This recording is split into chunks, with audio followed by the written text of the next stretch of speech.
I'm Steve Lowery, what am I? I'm the editor of the High-Low. And it's Halloween season. And a lot of you are thinking, we got bupkis, we got nothing. Untrue, not true. Tons of stuff to do, and we're gonna tell you. First, we got Shantae Jensen, who's written 2 stories about all the things you can do in Halloween. Shantae, rise. Hello. There she is. Hi, Shantae. Hello. And to talk about things you can even do after Halloween, that would be the Day of the Dead, Asia Morris. Asia, join us.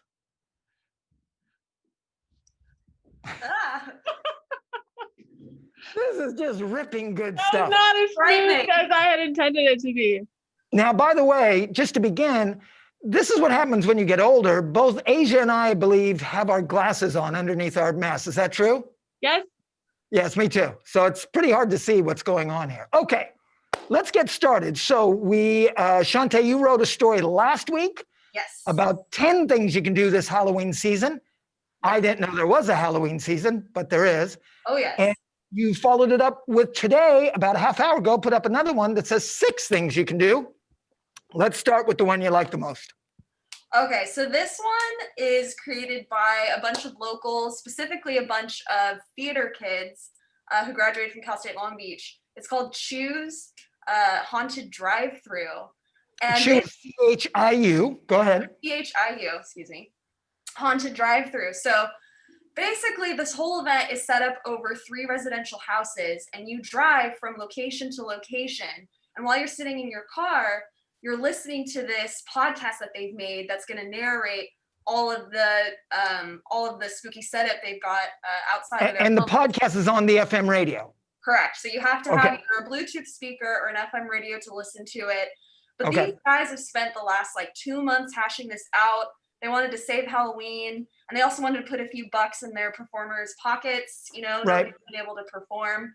But from the promo images that we saw, it looks really freaky. You're gonna have people popping up in front of your car. They're gonna have some spooky setups, and they're gonna have a whole production ready for you guys. Right. So basically, this would be like driving right after the Lakers win a championship. It would be that kind of situation. People out of their minds. Okay, great. I get to read this stuff before any of you, and this actually seems very cool. I would really like to do this. Oh yeah, same. And tickets for it are about so they're trying to minimize how many people are coming to the event. It is COVID conscious. Right. So what they're doing is if you come in as a duo or a party of 2 in a car, it's $20 a ticket. Right. And then any cars that have more than 3 people, it'll be $25 a head. Mm-hmm. Yeah, because they don't want just big crowds of people. They're trying to be responsible. And you know what? Really, when you think about it, $20 might sound like a lot, but these days, if you went, or olden days, if you went to a movie, it's going to cost you $17, and you get to see actual people, and you could get actually scared. Well, and it's made by a bunch of theater kids, hooped-up theater kids who need an outlet. You know that they're going to bring it 110% to this performance, okay? Yep. Yeah. It's going to be this is like a Knott's Berry Farm type thing where you're right. They're going to really bring it. It's not going to be like when you do the thing at the middle school and the kids are like, boo. This is going to be, right? Asia, what do you think about that? I think it's a great idea. Isn't that great? Yeah, I'd love it. I'd love to drive through that. Yeah, I think we will. I think we're going to do that. I'd love to maybe surprise someone. What's that? I'd love to surprise someone, take someone with me and not tell them where we're going, and then just show up. Such a good idea. All right. So the best way to get on that is go to the story. We're so sly. Go to Shantae's story. If you go on there, you can click on a link. It'll take you right there. You can get your reservation. Okay. What's the second thing you want to talk about, Cheantay? Okay, so I am a big fan of hardcore music.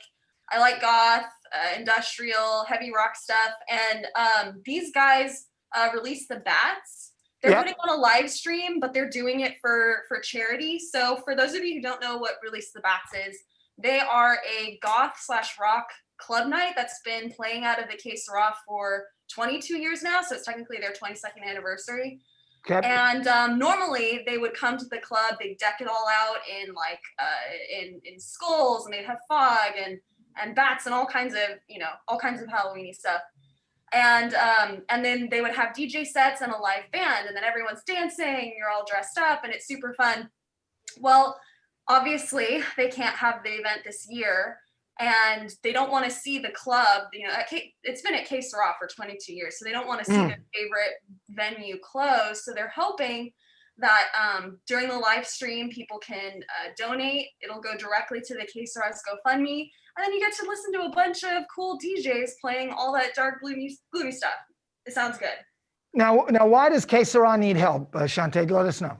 So Caseron is in a really challenging predicament, at least if you're comparing it to the other bar venues. So right now, bars can only open if they partner with a third-party food vendor. So they need like a food truck there, or they need some other restaurant like providing the food.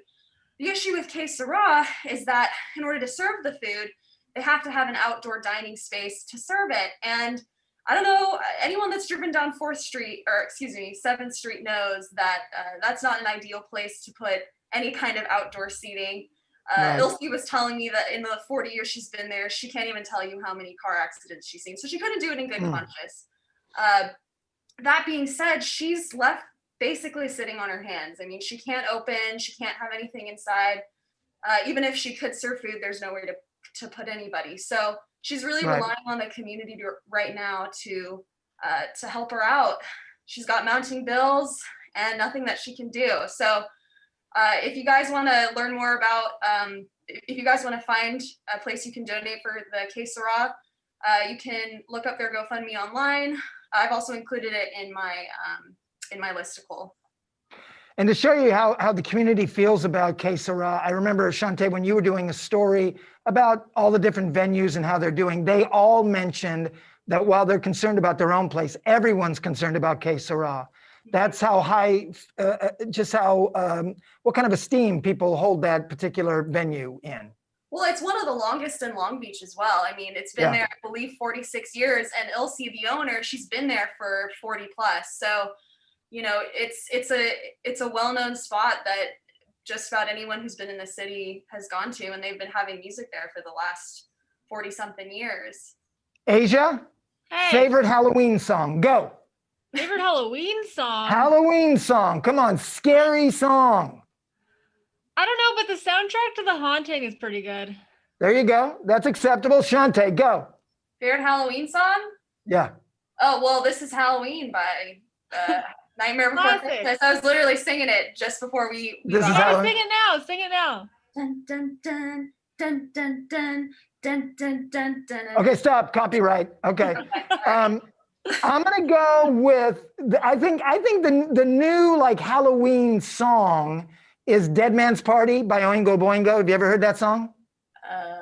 It's a dead man's party, yeah.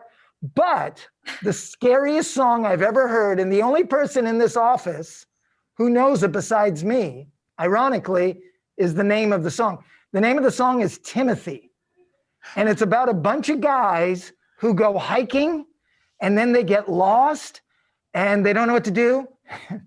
And they end up eating Timothy. Which is weird because it seems like you're only gone like half a day. Like, geez, like you couldn't, wow, you were that hungry after half a day? Yeah. And by the way, they all wake up and they can't find Tim. And they're like, where's Tim? And then only later do they think like, oh, what? They're like in their teeth and they're picking out bits of blue jean or something like that. Like, what? Oh. So that's a good one too. Yeah? Thanks for I'm that. so glad you said Thriller because I'm going to just say it. I don't like that song. I don't like that song at all. Thriller? What? Yeah, I don't. Come on. I find it cheesy. Yeah, but the dance to it, you gotta love the dance, right? Well, the dance is one thing. Okay, speaking of videos, yes. Third thing, Cheantay, the gas lamp. What's going on there this weekend? All right, so they have a really sweet setup over at the gas lamp. They've got a huge parking lot to set up tables, but they also have a huge elevated screen, and I hope this is explained just how huge it is. Yeah, it looks massive. Accurate. There it is. Wow.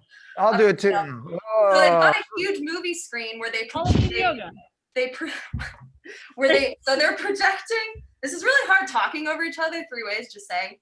Right. They've got a really giant movie screen where they've been projecting. They've been projecting live music. Although it's so they have like a band playing in their restaurant, and then guests outside and get to watch it. Yeah. But they've been doing that for with movies. So today, actually, they're doing a double feature of Hocus Pocus and and Ghostbusters. Yes. Yeah. And then on Halloween night, they're going to do Rocky Horror Picture Show. And it looks like tickets are still open for both of those. So if you want to come out, watch a movie, have a drink, eat some food, it sounds pretty dope. I was wondering if the folks from, is it called Midnight Madness, that always go to the art theater to do Rocky Horror, but they haven't been able to. I wonder if some of them are going to show up, in costume, the whole spiel. I wouldn't put it past them. That's a really dedicated group of people that consistently do that kind of thing. Now, even though they're going to have Hocus Pocus and Ghostbusters tomorrow. Today. Yes. Originally, they were going to show The Exorcist. Yeah. And then they pulled it. Why'd they pull it? So they're trying to bring in as many people as possible, and The Exorcist isn't the most what's the word? Family friendly. It's not very family friendly. They wanted to take a lighter approach to Halloween, and The Exorcist was not it. So they went ahead and decided to do two very fun movies that isn't gonna make you queasy by watching. So. Asia, have you ever seen The Exorcist? Yeah, when I was a kid, or maybe a teen. Really? Well, how did you see it? How? I think at a sleepover. It was at a friend's house or something. What'd you think? It was frightening, but at the same time, it was also so old. It was sort of even harder to believe just because of the quality, I think. But it was frightening. I remember feeling kind of grossed out. See, when that movie came out, I was 11 or 12 years old, which means I was in Catholic grammar school. Wow. So daily religion class. So when a movie came out about Satan possessing someone, that didn't seem like a horror movie to me. That was a documentary. That was homework. You know what I mean? That's what we did every day. So, and I don't think I was even eligible to see it back then, but I'll never forget, my sister did go see it, and I was asleep. She came home, woke me up, had me stand at her door while she slept to protect her from the devil, because apparently, though the devil is evil incarnate, he has the good manners to knock. So, I guess I was going to go, come on, move along, devil, or whatever. But I have never actually seen that movie. I've only watched little scenes here, there, the pea soup type stuff, the head spinning stuff, that kind of stuff. But I don't want to see that. And I totally get why the gas lamp would say, this is probably not what people want to go out and see for fun after they've been stuck at home for 2, 3, 4 weeks. Well, I think they were really trying to play really iconic Halloween movies. So the week before they did The Shining, which is, a classic thriller movie. And then the week before that, they had a couple lighthearted ones the week before that. But they're trying to, make it spookier. But I think they want people to buy tickets. So exactly. All right, Asia, we haven't talked to you enough. So what do we got coming directly after Halloween? You wrote a story about this. Right. So Day of the Dead is coming right up after Halloween, and the Museum of Latin American Art has actually organized, which has already started on the 18th, but this 2-week-long just celebration in honor of the holiday, just a bunch of Zoom workshops and activities that anyone can tune into for free. You just have to go to their website and register. But some of those workshops include building sort of a diorama to honor your loved ones. You can contribute to a community altar. Actually, I think the deadline has passed for that, but that will be revealed on November 1st. There's an artist that's putting that together, Juan Silverio. And then on Monday, the 26th, Arturo of Gusto Bread is actually putting together a presentation on Pan de Muerto, which is bread of the dead. It's a traditional bread for the holiday.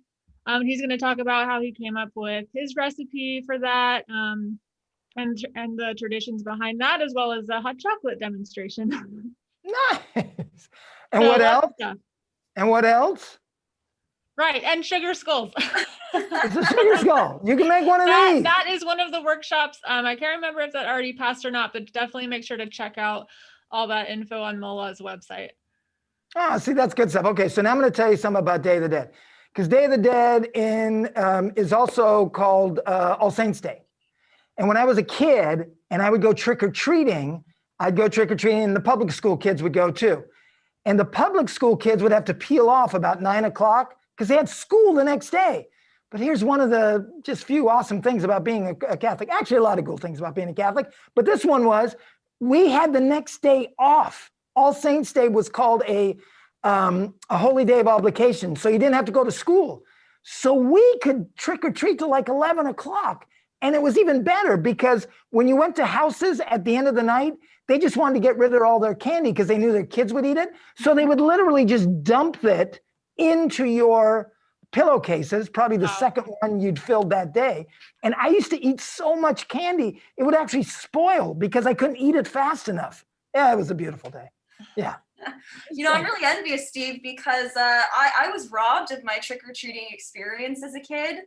I also come from a religious family, and my mom has some pretty interesting ideas about what Halloween means. And, you know, so my memories are it's Halloween night, 8 o'clock rolls around, we hear a knock at the door, my mom, turn off all the lights. We're like crawling around on the house, trying to turn off all the lights so we don't have kids coming to trick or treat. Because, you know, my mom feared for these children's souls because Nice. actually, And teeth. and well, more souls really. Okay. But Now, I must correct you. Maybe you didn't hear me. You said we were both religious. As I said, I'm Catholic. So no, not religious. well, okay. You know the old line, another name for a Catholic? Atheist. There you go. Okay. Hey, so let's talk a little Halloween here now. Let's talk, well, Shantae, you never actually went out in costumes, did you? I wasn't allowed. Have you since done that?